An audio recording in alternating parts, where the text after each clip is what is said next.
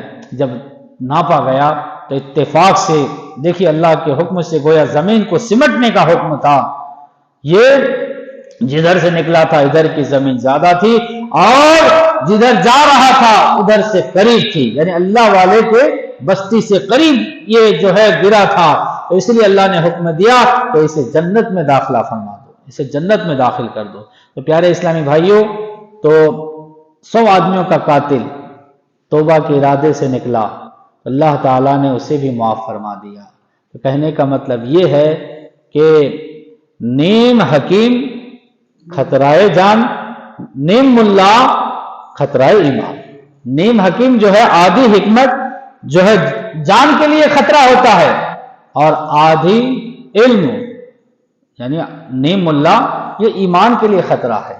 تو پیارے اسلامی بھائیوں، سیکھو، پورا سیکھنے کی کوشش کریں، تھوڑا سیکھ کر مسئلہ بتانے کی کوشش نہ کرے۔ اللہ تعالیٰ کی بارگاہ میں دعا ہے کہ اللہ تبارک و تعالیٰ ہمیں دینی معلومات حاصل کرنے کی توفیق عطا فرمائے، اور انشاءاللہ ہر جمعرات کو ہماری مسجد میں، مسجد حاضہ میں ویکلی تربیتی بیان رکھا گیا ہے۔ ہمارے نوجوان جو ہے الحمدللہ اس میں پیش ہے، ان سے بھی میری گزارش ہے کہ اس دینی تربیتی بیان کو، ویکلی تربیتی بیان کو کامیاب کرنے کے لیے دعوت دیں، لوگوں کو جو نماز میں آئے ان کو بٹھائیں، ان کو منائیں، تھوڑی دیر بیٹھیں، اور اللہ کی بارگاہ میں دعا ہے کہ اس میں بیٹھ کر ہمیں دینی معلومات حاصل کرنے کی توفیق عطا فرمائیں۔ وآخر دعوانا الحمدللہ رب العالمین، سبحان ربک رب العزت عما یصفون، سلام علی المرسلین والحمدللہ۔